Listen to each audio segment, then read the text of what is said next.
Hi, ako po si Master Hans Kua. Pag-usapan natin kung paano natin mas ma-enhance, mas mabuboost ang good luck, ang suwerte sa ating buhay. Ba, ang ganda sa tulong pa rin ng feng shui. Paano ba natin mas ma-enhance, makiklik natin ang tinatawag nating pera, ang swerte sa pera. Alam mo ba dahil itong holidays na to, maraming mga celebration, maraming pa-raffle, maraming pa-event, maraming mga pagtaya sa mga loto o game of chance natin o mga ways para magkaroon tayo ng mga cash bonus natin o may commission tayo o may incentive tayo. Eto, alam nyo ba, ang cash na nakuha nyo sa prize, sa raffle, sa games, sa bonus, ay isang good luck energy. Ako recently, sumali ako ng isang dice playing. At ang dice playing na to, ang tawag sa Chinese niyan is Puat Yong Chiu. At isa sa mga nanalo, isang grand prize, si Master Hans Kua.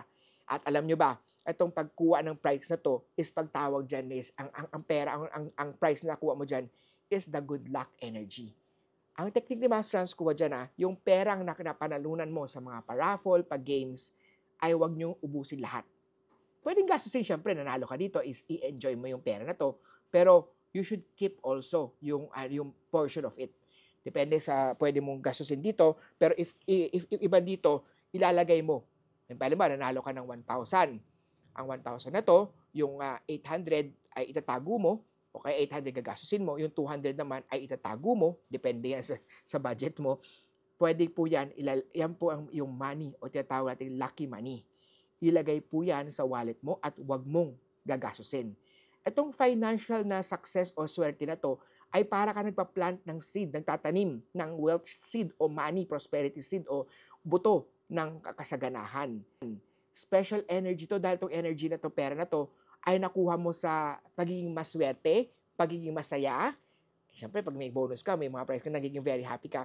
And this money na to will amplify good luck and good fortune. Kaya naman kung may mga prizes ka na palanunan o may mga wealth ka nakuha, keep portion of this money at wag lahat uubusin.